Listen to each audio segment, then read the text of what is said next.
ces sanctions étaient prévisibles parce qu'au moment où la CEDEAO et les autorités de la transition s'étaient entendues sur l'organisation des élections en février, et que le Mali n'avait pas pu fournir un chronogramme, donc qui attendait bien sûr la voie des assises. Donc après les assises, ce qui a été décidé allait au-delà, sinon au triplet, ce qui avait été conclu entre le Mali et la CEDEAO. Donc on s'attendait à ça, parce que les autorités devraient choisir entre rester sur la voie de la CEDEAO, organiser les élections en février, qui n'était pas d'abord possible, ou suivre les conclusions des assises. Donc on savait déjà que ces sanctions allaient tomber.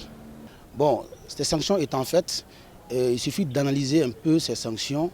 D'abord, on appelle ces types de sanctions des sanctions de panique. C'est des sanctions, dès qu'on les prend, en réalité, si on veut les appliquer intégralement, je dis bien intégralement, ça va soulever d'énormes problèmes au niveau de l'économie. Donc, mais en réalité, c'est des sanctions qui sont prises parce qu'on est dans une union, parce que dans la CEDEAO également, dans le protocole d'accord, c'est de ne pas aussi déstabiliser un pays membre. Donc c'est vraiment un dilemme qui est là. Donc c'est des sanctions qui sont beaucoup utilisées pour que le peuple, par exemple, qui s'est prononcé, pour que ces autorités de transition puissent faire le chronogramme qui les ont montré, c'est fait pour que ce peuple puisse réfléchir et revoir la copie en réalité. Parce que c'est ce qui est attendu. Maintenant, au niveau de ces sanctions, vous avez vu également que le gouvernement du Mali aussi a riposté. Donc ce que nous on peut dire, c'est que le caractère légal même de ces sanctions reste encore à désirer quand on lit les protocoles additionnels de la CEDEAO.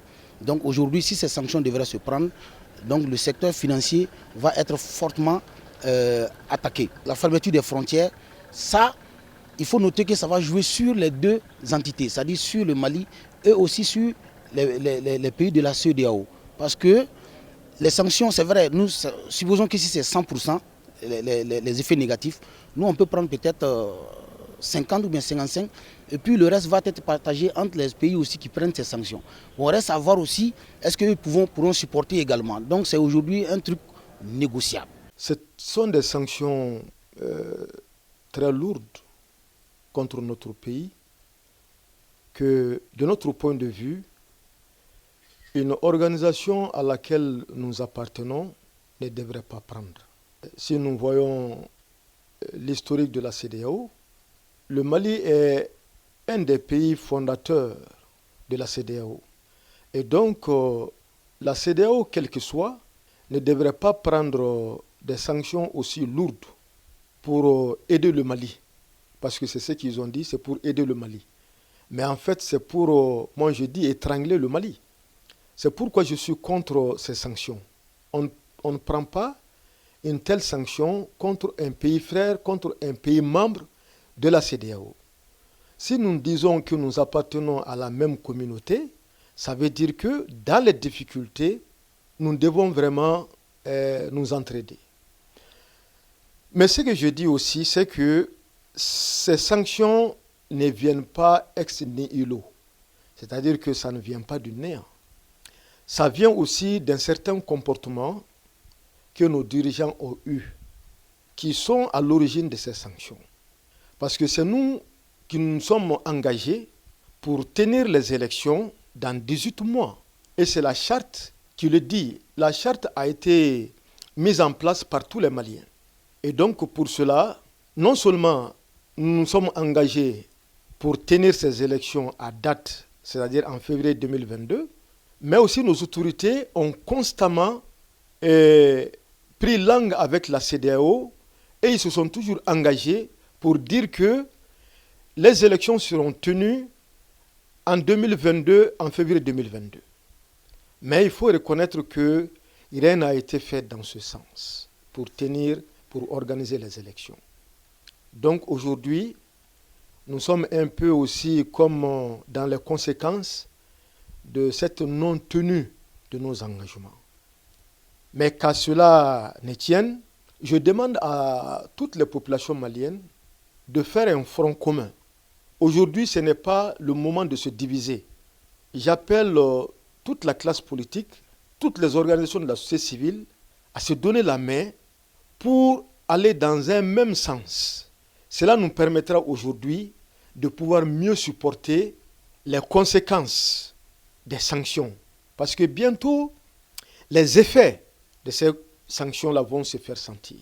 Nous pensons que la CEDEAO est une organisation qui crée l'élan de solidarité entre les peuples et non de division ou d'affaiblissement.